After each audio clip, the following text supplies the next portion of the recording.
Baik, selamat pagi anak-anak yang terkasih. Hari ini kita bertemu lagi melalui pembelajaran tidak langsung tapi lewat video ya. Semoga video yang saya buat tersampaikan dengan baik ke kalian. Jadi kalian bisa mengikuti pembelajarannya dengan baik. Karena materi konsep mol ini bisa dibilang dasar sekali di kimia yang akan terus dipakai sampai kelas 12 nanti. Jadi nanti kalau kalian sudah menginjak kelas 11, konsep mol ini kalian tutup mata, oh udah tahu ini caranya.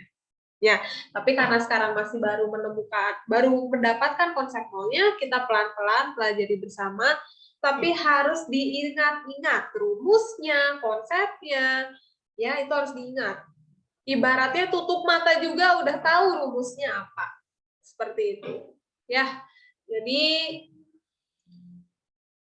kalau ada yang merasa kurang, Bu saya nggak ngerti, boleh kalian sampaikan apa yang nggak ngertinya, bisa private chat ke saya, sehingga nanti kita saat Zoom-nya baru bisa kita minggu depan tanggal 8. Saat kita Zoom minggu depan, tanggal 8, saya bisa membahas bagian-bagian yang kalian tidak mengerti. Jadi mulai dari sekarang, kumpulkan yang kalian tidak mengerti apa, saat Zoom tanggal 8 kita bahas bersama-sama.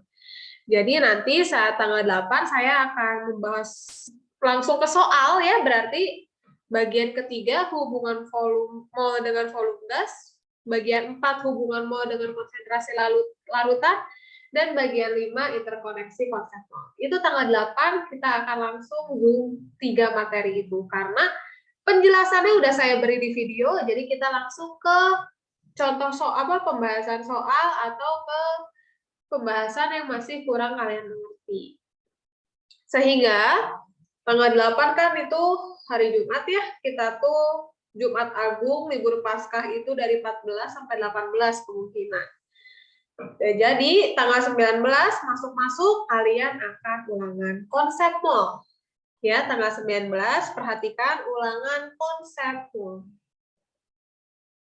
Ya, 19. Jadi waktu liburan Paskah kita break dan mempersiapkan untuk ulangan konsep mol. Jelas ya? Time schedule dari saya kasih tahu dari sekarang supaya kalian juga bisa mempersiapkan diri. Ya, sekarang kita akan membahas bagian yang keempat, hubungan mol dengan konsentrasi larutan. Kemarin kita udah membahas 3 ya, hubungan mol dengan jumlah partikel. Ada angka Avogadro yang harus kalian hafal kalau di bagian 1 ini. Berapa angka Avogadro itu? 6,02 kali 10 pangkat 23. Lalu ada hubungan mol dengan massa zat. Ya, rumusnya hanya satu nih di bagian 2 mah. Mol sama dengan massa per massa molar. Atau boleh massa sama dengan mol kali massa molar. Massa molar itu apa, Bu? Massa molar itu adalah penjumlahan dari massa atom relatif atau massa molekul relatif yang ditambahkan satuan gram per mol. Lalu yang ketiga, hubungan mol dengan volume gas. Perhatikan di sini nomor 3 wujud konsep ketiga itu wujudnya harus gas. Ya, dan yang diperhitungkan itu volume dengan mol. Ya, di sini lumayan banyak rumusnya, ada 4. Ada yang hipotesis Avogadro yang membandingkan 2 gas yang pada suhu dan tekanan yang sama. Yaitu yang rumus pertama di bagian 3. V1 per V2, volume 1 per volume 2 sama dengan mol 1 per mol 2. Itu hipotesis Avogadro ya, yang membandingkan 2 gas. Lalu ketiga ada hukum gas ideal. Ketika kita ingin mencari tekanan, volume atau mol atau suhu pada keadaan gas tertentu.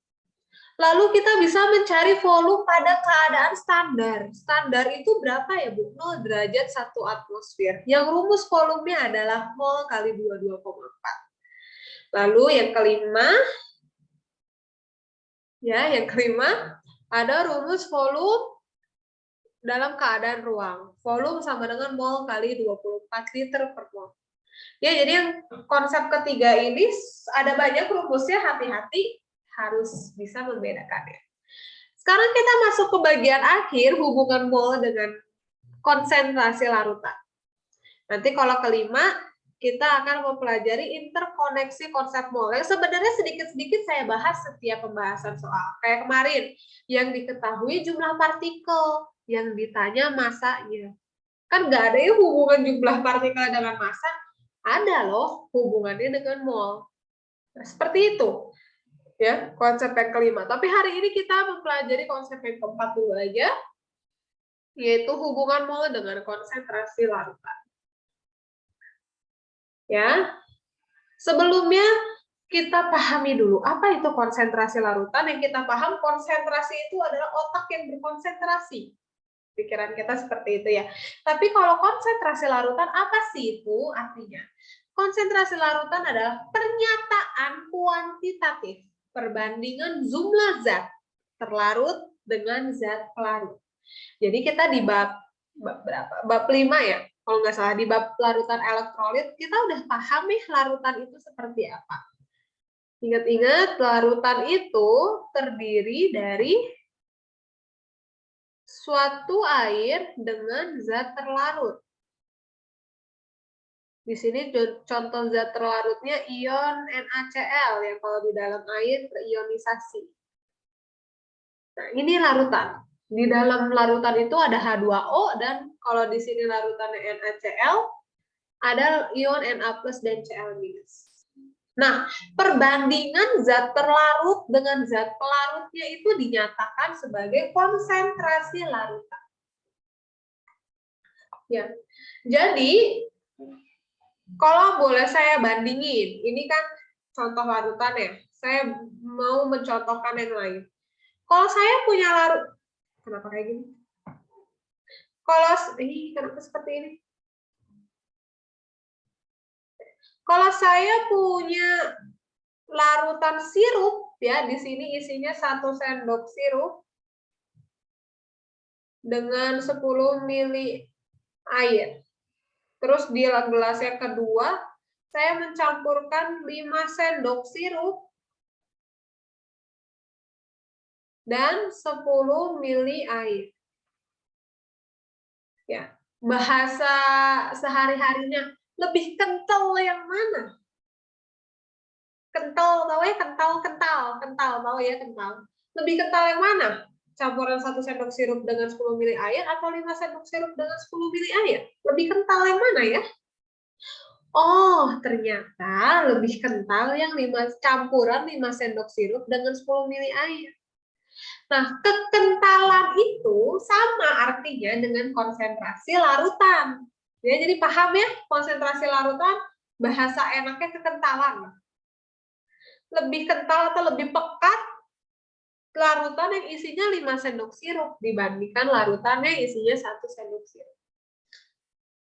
Seperti itu. Jadi kalau saya lihat nih berbagai macam larutan di foto ini, ya, yang warnanya coklat tua ini kita bisa menyimpulkan kalau dia konsentrasi larutannya besar. Kalau yang rada pudar ini warnanya bisa kita tahu, oh ternyata konsentrasi larutannya kecil. Kita bisa lihat dari intensitas warna juga ya. Apalagi yang hampir tidak berwarna ini, konsentrasi larutannya sangat kecil. Ya. Konsentrasi itu tidak harus larutan, ya. Larutan itu nggak harus berair, larutan itu juga bisa udara. Ya, jadi kayak misalkan gas oksigen yang tercampur di udara itu bisa disebut larutan gas. Ya, tapi di sini fokusnya kita larutan air dulu ya. Seperti itu. Udah mengerti ya makna konsentrasi? Silahkan dipahami lagi.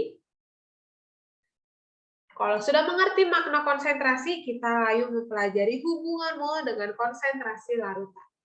Apa ya hubungannya? Nah, yang berhubungan dengan mol ini, kalau di kelas 10 kita fokusnya besaran konsentrasinya molaritas. Aduh. Ya, ini yang saya tulis di sini molaritas. Hati-hati, bukan molekul, bukan mol, tapi molaritas. Jadi biasakan kalau ngomong mol itu jumlah mol ya. Ini molaritas konsentrasi larutan ya. Satuannya M besar seperti ini. Jadi besaran konsentrasi itu ada banyak. ada molalitas, ada persen massa, persen per sejuta, ada banyak sebenarnya satuan konsentrasi atau besaran konsentrasi. Tapi di hubungan mol ini, di kelas 10 ini kita berfokus besarannya hanya molaritas. M besar.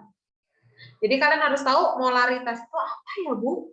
Kalian harus tahu itu salah satu besaran konsentrasi. Jadi molaritas itu konsentrasi. Ya, kalau molaritas menyatakan jumlah mol suatu zat per liter larutan. Ya, jadi dalam beberapa liter larutan itu jumlah mol si zat terlarutnya itu berapa? Seperti itu ya. Sehingga rumusnya dirangkum dengan seperti ini. Ya, molaritas sama dengan jumlah mol per volume. Jadi konsentrasi larutan bisa dicari pakai rumus ini. M besar atau molaritas sama dengan jumlah mol per volume.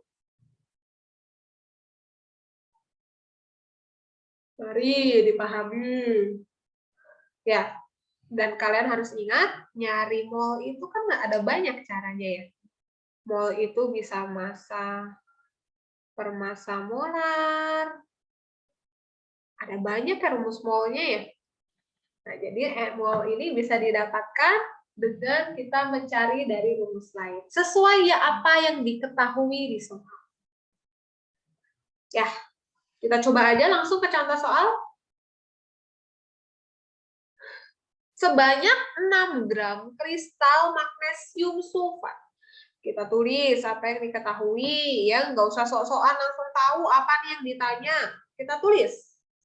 Sebanyak 6 gram kristal magnesium sulfat. Jadi magnesium sulfat dia massanya 6 gram. Dilarutkan dalam air hingga volumenya 500 ml.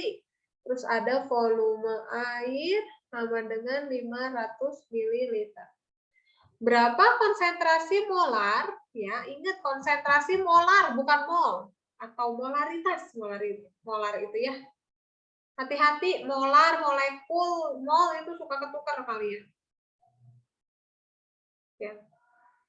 Ditanyanya molaritas atau konsentrasi. Berapa konsentrasi yang terjadi? Ya. Kalau kalian tahu yang ditanya M atau molaritas. Molaritas itu kan rumusnya mol per volume.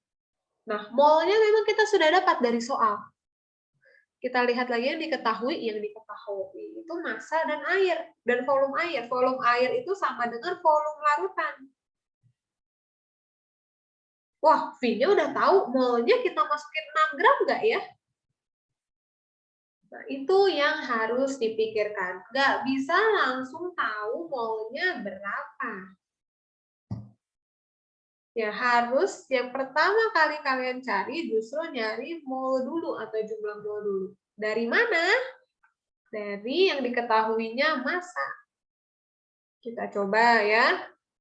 Massa per massa molar rumusnya. Massanya 6 gram. Kita jumlahkan magnesium sulfat ya. Magnesium itu 24.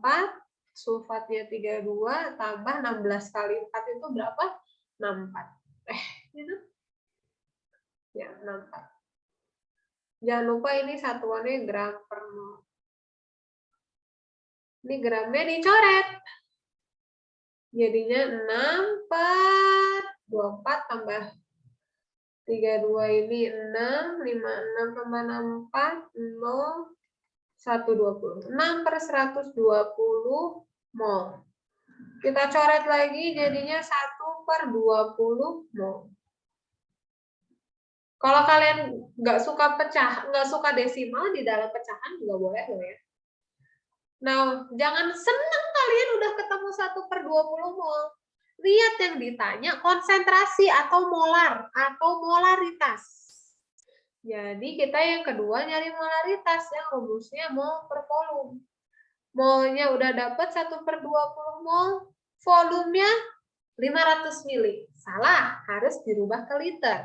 Jadi sebenarnya volume airnya itu 0,5 liter. Ya, 500 dibagi 1000 kan 0,5 ya. Jadi ini mari kita benarkan 1/20 dikali 10/5 ya. Kan ini 0,5, 5/10. Ya berarti kalau dibagi itu dikali balik. Ya ini 10 bagi 5 itu 2. Ya 2/20, 1/10 jadi jawaban konsentrasi. Atau 0,1 molaritas.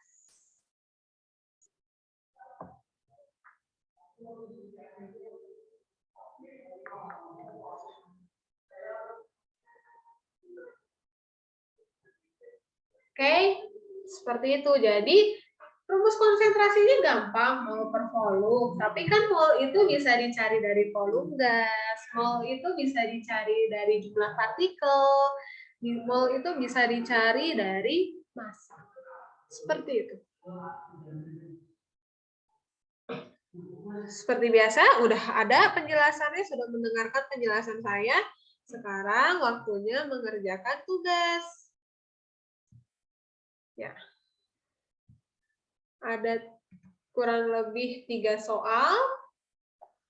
Ya, silakan lihat data AR-nya dari tabel sistem periodik unsur sambil belajar ya dari data AR dari SPU. Ini soal-soal ini berhubungan dengan pemolaran atau konsentrasi larutan. Jadi ingat ya, konsentrasi larutan tuh banyak satuannya, nanti akan dipelajari setelah konsep mol ini, tapi yang fokus di konsep mol itu adalah molaritas. Saya coba kasih bayangan cara mengerjakan yang 1A ya. Nanti sisanya silahkan kalian coba pikirkan sendiri. Yang 1A.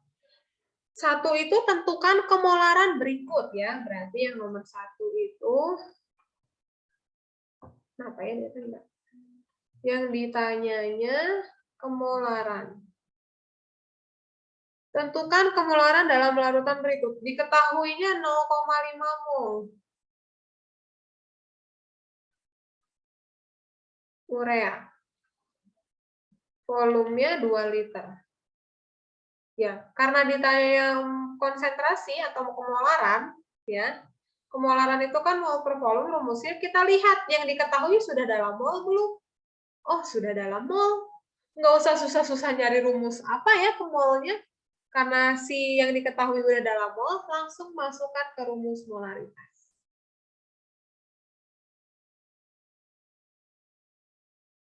Ya, seperti itu. Yang melihat nomor 3, lihat nomor 3 ya, hitung massa zat terlarut yang terdapat dalam 200 ml larutan asam sulfat.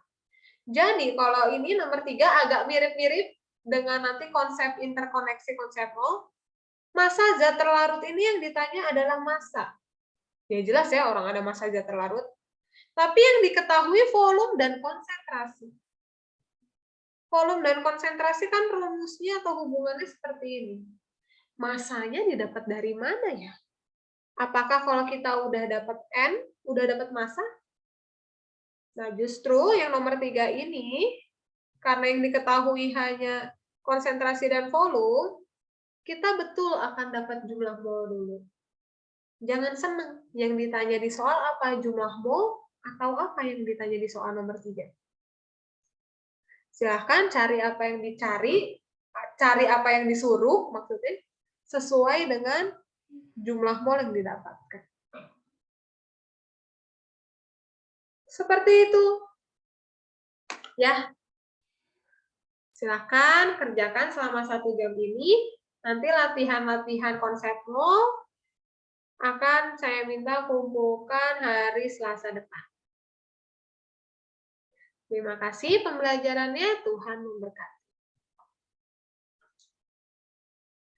Stop record.